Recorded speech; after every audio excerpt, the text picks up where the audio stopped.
This video will serve as audio read aloud for the Julius Caesar Act 2 quiz. Question 1. In Scene 1, how does Brutus feel about the conspiracy to kill Caesar at the beginning of the scene? Option 1. He is searching for a way to convince the conspirators not to kill Caesar. Option 2. He's trying to justify to himself why Caesar should die. Option 3. He is full of grief and sadness, but he knows Caesar must die. Option 4. He is convinced that a wait-and-see approach is best. Question 2. In Scene 1, who is Brutus's servant boy?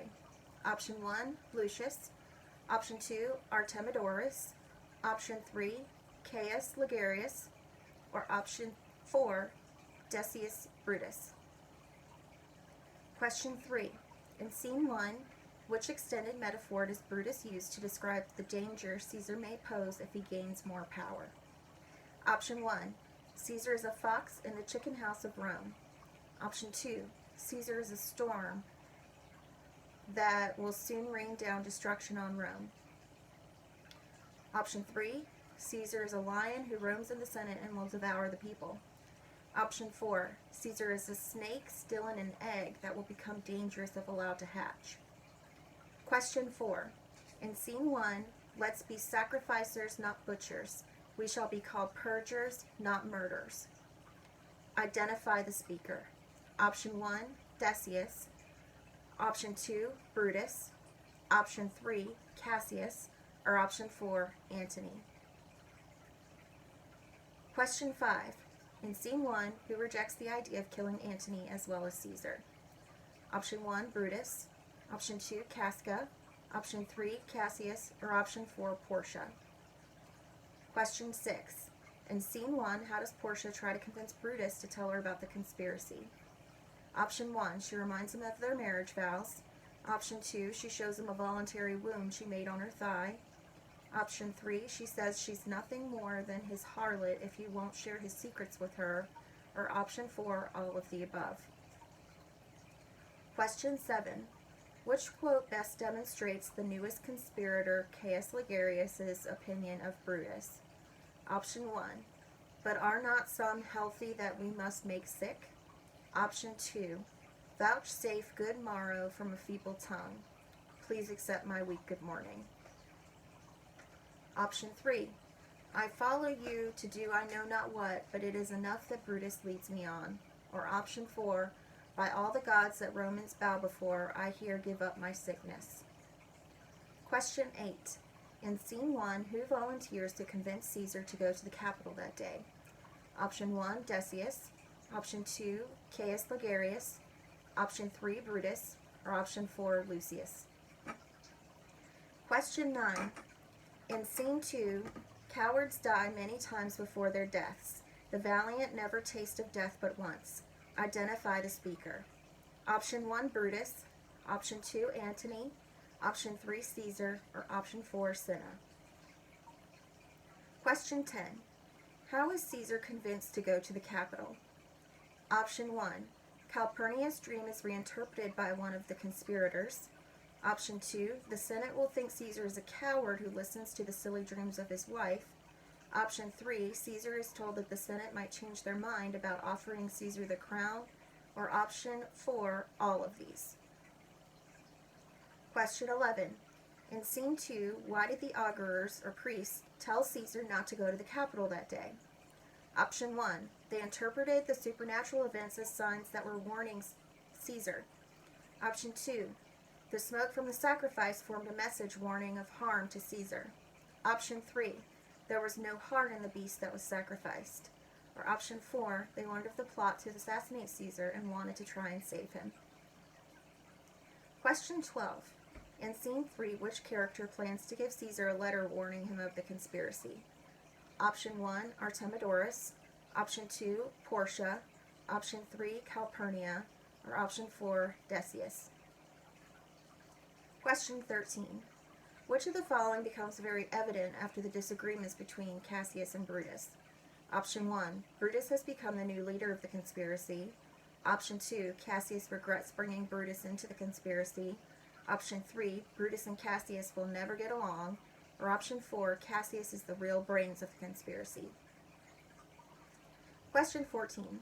What may prevent the assassination from taking place? Option A, Caesar may decide to stay home. Option 2, Caius might warn Caesar of the plot. Option 3, Brutus may decide not to join.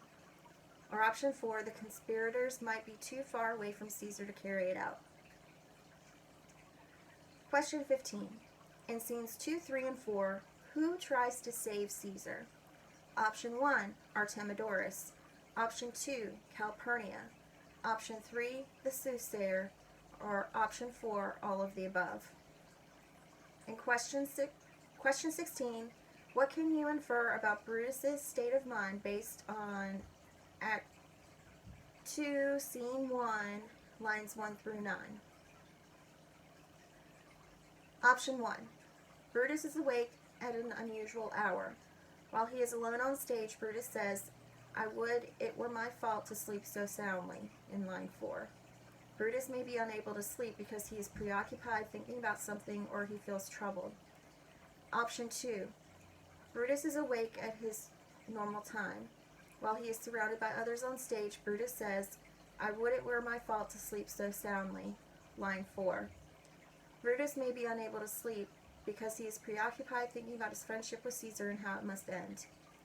Option 3. Brutus is awake at an unusual hour. While he's alone on stage, Brutus says, "I would it were my fault to sleep so soundly," line 4. Brutus may be unable to sleep because there is too much commotion in his home. Or option 4. Brutus is awake at an unusual hour. While he is alone on stage, Brutus says, "I would it were my fault to sleep so soundly," line 4. Brutus may be able to sleep if Cassius shares his plans to assassinate Caesar with him.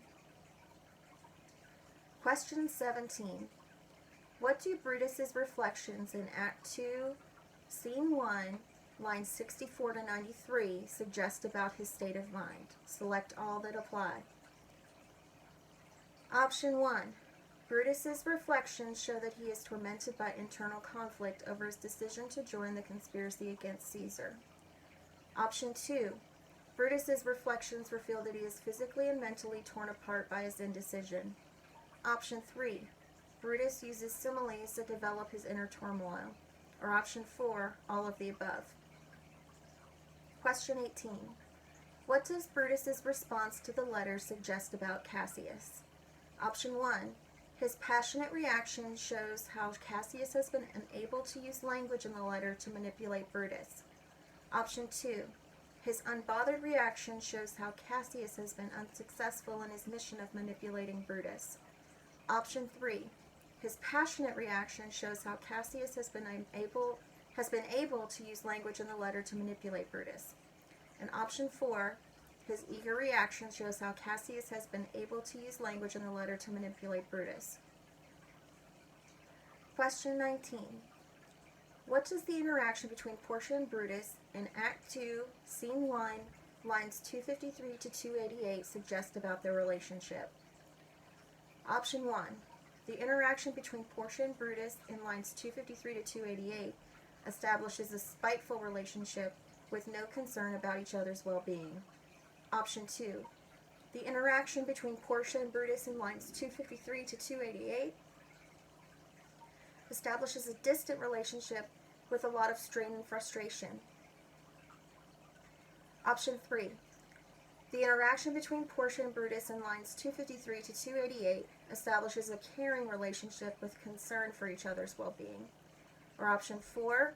The interaction between Portia and Brutus in lines 253 to 288 establishes an obsessive relationship with too much concern for each other's well-being.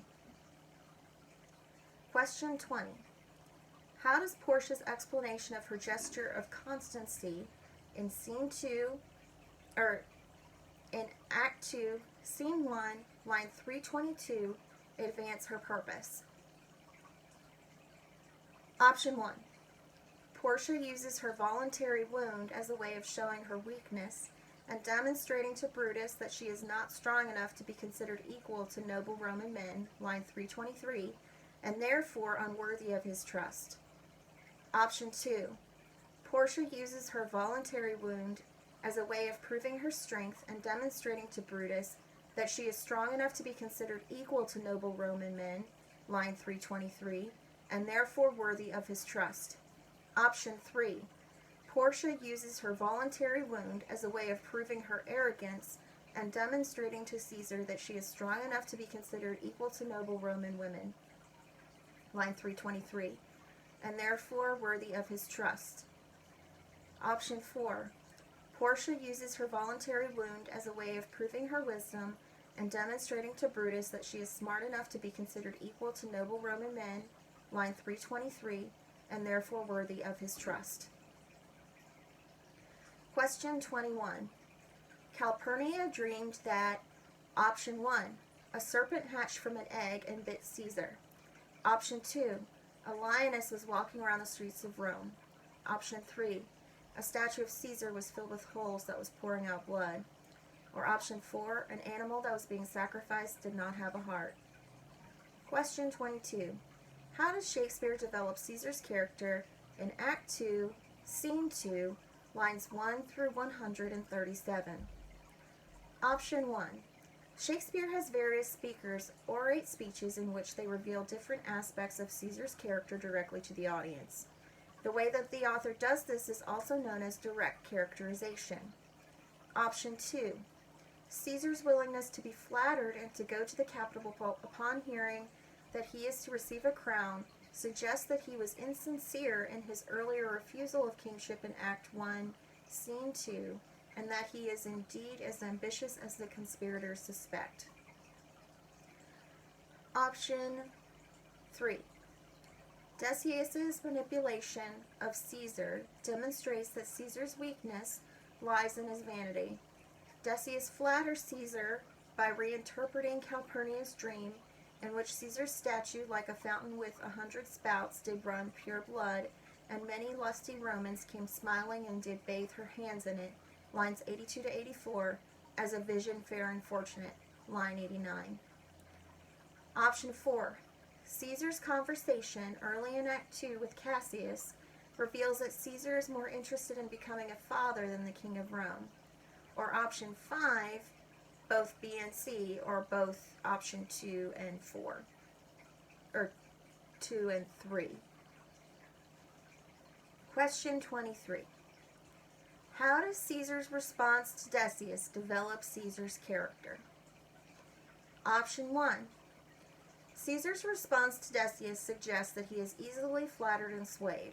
At first, Caesar relents to Calpurnia, but when Decius reinterprets Calpurnia's dream to mean that Caesar will be a great ruler from which great Rome shall suck reviving blood, and that the Senate plans to give mighty Caesar a crown, Caesar changes his mind. Option 2. Caesar changes his mind after Decius suggests that the Senate have concluded to give this day a crown to mighty Caesar, implying that Caesar may be as ambitious as the conspirators suspect, and that his refusal of the crown in Act 1, Scene 2 may have been an act. Option 3. Caesar's reaction to Decius develops his character further by demonstrating Caesar's cowardice. Decius convinces Caesar that he would appear to be afraid if he failed to attend the Senate. Faced with the prospect of appearing weak or nervous, Caesar concludes that Calpurnia's fears are foolish. Option 4. Caesar's brief response to Decius affirms Decius's opinion of Caesar. But when I tell him he hates flatterers, he says he does, being then most flattered. In other words, Caesar is a strong individual who is not easily impressed by compliments of others. Or option 5, both A and B, or both option 1 and 2. Question 24. What do Shakespeare's specific word choices in Act 2, Scene 2, lines 65 to 68, suggest about Caesar's character? Option 1. Shakespeare's specific word choice shows Caesar's anger. Shakespeare's choice of verbs emphasizes that Caesar is annoyed by the pressure from Calpurnia to stay home from the capital. Option 2. Shakespeare's specific word choice shows Caesar's cowardice. Shakespeare's use of graybeards demonstrates that he is fearful of the wisdom and authority of the other senators. Option 3. Shakespeare's specific word choice shows Caesar's pride. Shakespeare's choice of verbs emphasizes that Caesar chooses to refrain from going to the capital not because he is weak or afraid, but because he does not wish to. Or option 4, Shakespeare's specific word choice shows Caesar's self-doubting attitude. Shakespeare's use of gray beards demonstrates that he is not aware of the wisdom and authority of the other senators. Question 25. What does Caesar's response to the omens suggest about his character? Option 1. Caesar's disregard for the omens show that he is actually afraid of giving credence to them because he fears they are foretelling his downfall. Option 2. Caesar's disregard for the omens show that he does not believe in superstition, and he ridicules Calpurnia for sharing her observations with him. Option 3. Caesar's disregard for the omens shows that he is arrogant. Instead of taking the omens as a warning, Caesar sees them as being a challenge from the gods, who, he believes, provide the bad omens in shame of cowardice or to test his courage. Option 4. Caesar's disregard for the omens show that he makes hasty decisions and does not pay attention to those around him who should be offering him help and guidance. This concludes the audio read aloud for Julius Caesar Act 2 quiz.